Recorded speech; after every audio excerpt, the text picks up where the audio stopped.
JP just recently announced that they're going to be having a Fate Prisma Illa collab. This is definitely going to be one of the biggest crossovers popularity wise, and with all the things they're going to add, it looks like the dev team knows it. Between the 6 new units, they're going to be having a total of 4 banners, 2 new units on the first 3 banners, and then all 6 on the last banner. For the first part, the 2 banner units are going to be Illa and the first duo unit in GS, Rin and Luvia. For the sake of ease, I'm just going to call them both Rin. Starting off with Illa, she's a light human and her slots are 6-star magic, 5-star physical, and 4-star defense or support.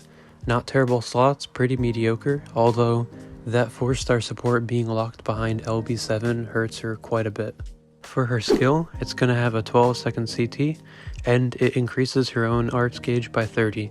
Pretty basic arts gauge skill, definitely not bad since it'll give her 2.5 arts a second. For her art, it does 18,000 light damage magic, and for 15 seconds, it reduces the enemy's light resist by 50%.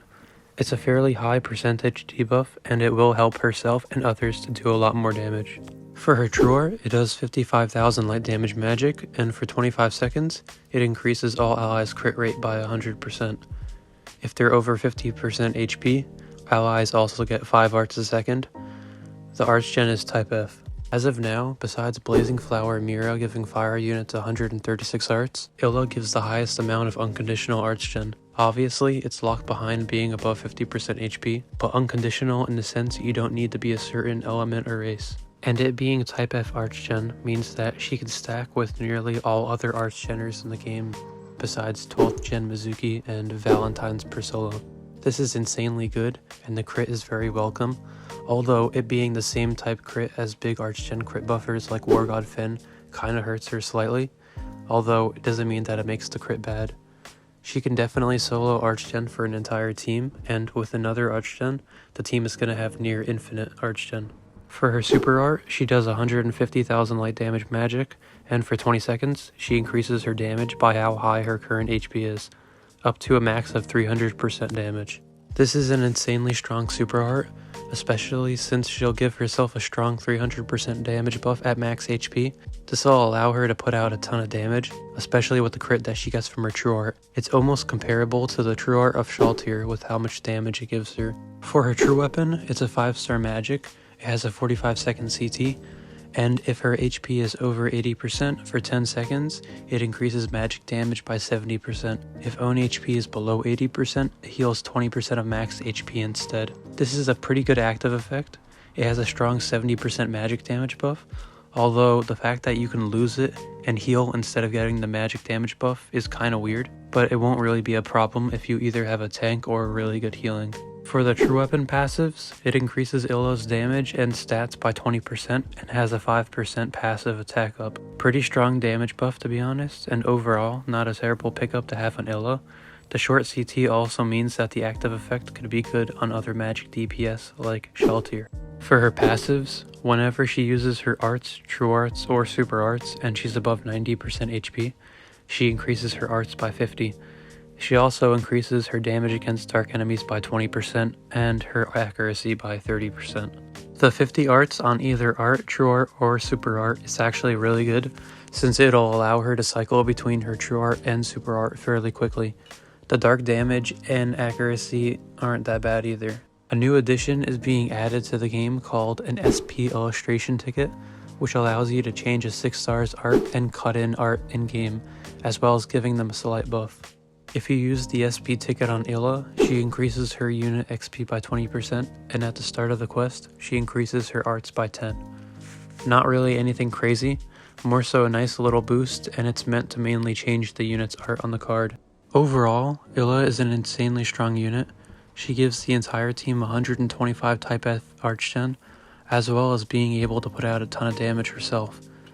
Definitely a great choice for any account, and her being able to DPS and archgen is insanely crazy. If you think about it, she's like a mix of 12th gen Mizuki and War God Finn. She has type F archgen and is able to crit buff on her true art, as well as put out a ton of damage on her super art. I don't think she'll overshadow War God Finn's damage, but she's definitely going to be strong. She does definitely give more arts than him, 65 more arts as a matter of fact. I wouldn't blame you if you decided to pity Illa, since she'd be a great asset to any box.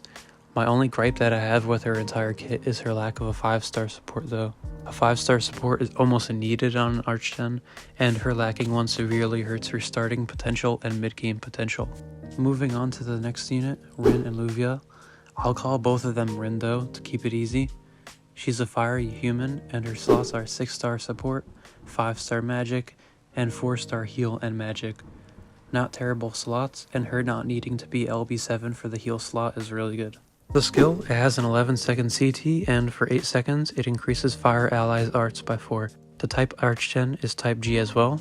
This is insanely strong, since this means that from her skill alone, fire allies will get 32 arts every 11 seconds, which is really good. It doesn't stack with Fatoria's skill or Star God Liza's skill, but besides that, it's still really strong and could even warrant using a skill CT crest. For the arts, it does 18,000 fire damage magic, it has a 100% chance to burn, and if it burns the enemy for 25 seconds, it reduces their fire resist by 50%. It doesn't stack with Valentine Priscilla or Sword Demon Berwick, so that does slightly hurt it, although in general, it's a pretty good art that will definitely boost fire allies damage. Very similar to Hao's True Art, except it doesn't have magic resist down. For the True Art, it does 50,000 fire damage magic, and for 25 seconds, it reduces the enemy's damage resist by 70% and burn resist by 50%. Definitely not a terrible True Art, and the damage resist down is really nice, as is the burn resist, which means that her art can burn more consistently. For the super art, it does 120,000 fire damage magic, and for 40 seconds, it increases allies' magic damage by 150% and reduces the enemy's magic resist by 100%. This super art is going to be an insanely strong super art since it not only gives magic allies 150% damage, but it has a massive 100% magic resist debuff. This will enable magic units to do a ton more damage, and being at the meta is magic damage right now, the value of this super art increases even more, since Rin can support strong DPS units like Shaltir. For her passives, she increases all allies' damage by 30% every time an enemy is burned from her arts, up to 300%. She also increases her magic resist by 15%, and her equip CT recovery by 15%. That AoE damage buff is incredibly strong, since that means that any ally can be able to get the 300% damage, so long as she continues to burn the enemy. It's very similar to Cosmo, except that her damage buff is unconditional, which adds a ton more value to it. The magic resist is fairly high, and the equip CT recovery is really high as well. Overall, pretty nice passives all around. For her true weapon, it has a 45-second CT, and for 10 seconds, it drains 2% of max HP, increases all allies' arts by 4 a second, and fire allies' damage by 40%. Not the worst Archgen-wise, and while niche, the 40% damage buff is really strong. For the passives, when equipped by Rin, increases arts by 2 a second and attack by 30%. It also has 5% passive magic resist. A pretty strong passive for sure, and overall would be a good pickup even without pulling her, since it has a good amount of arts and is strong for fire teams. If you use the SP ticket on Rin, she increases her unit XP by 20% and increases her arts by 10 at the start of the mission. Overall, she seems to be a mix of a magic support, damage buffer, and fire support, although she'll go crazy on teams that have either magic units, fire units, or both. For example, if she's used with Blazing Flower Mira, Fire Orvel, Valentine's Priscilla, or even regular magic DPS units like Shaltir, Rin support can really shine. She's not the best unit on the banner, but she's still really good. Definitely not worth a pity though. For the equips, the 5-star magic Magical Ruby has a 50-second CT, does 8,000 light damage magic, and for 10 seconds, it reduces enemies' light resist by 40%. If the user is a human, it lowers the enemy's light resist by 60% instead. This is actually quite strong for light humans, since it'll give a ton of light resistance down on a single equip. The other equip is the 5-star physical Sword of Promised Victory. It has a 75-second CT, does 16,000 light damage physical, and for 10 seconds, it increases attack by 80%, and if the user is light, it's 130% instead. Not a terrible equip, especially for clearing waves. Fairly similar to Orvel's Trunks, but not worth chasing whatsoever. The third equip is the 4-star support Yola's Clothes. It has a 40-second CT and it increases all allies' arts by 20. If the user is human, all allies get 15% damage resist for 15 seconds. This being a 4-star support that gives damage resist is insanely good. It's even better since it's for humans and there are plenty of good human units. The next equip is the 5-star support Jeweled Sword of Zelrech. It has a 55-second CT and for 10 seconds it increases all allies' arts gauge by 4 a second. It increases human allies' crit rate by 100%. This is an insanely strong equip since it's one of a handful of support equips that give AoE crit rate. This means that teams without crit wouldn't need a crit buffer, but I think the one thing separating this equip from being good and being broken is if it's able to stack with the crit rate of units like War God Fen. If that is the case, this equip will quite literally be worth pitying. The reason being that your team is able to bypass bosses with high crit resist without the need for a unit like Ainz that lowers crit resist on his true art. For the final equip, it's a 5-star magic called Rin Tasaka's Close.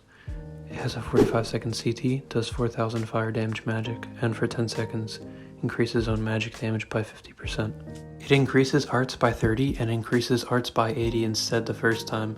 This is a fairly mediocre equip, but pretty good damage buff for magic units, and the arts is nice. It's not really worth chasing, but it wouldn't be a bad pickup if you do happen to pull it. There will be a 5k Alks banner, step up banner, and a regular banner. Everyone will also get one free SP ticket from logging in, and there will be $20 packs to be able to get more. Part 1 also has 40 free tickets, and you can get 30 rainbow gems too. When this video goes up, it'll be around the time the update drops. So if you're gonna summon, good luck on that, but don't go too deep since we don't know what the other Fate character kits are gonna be. Thanks for watching then.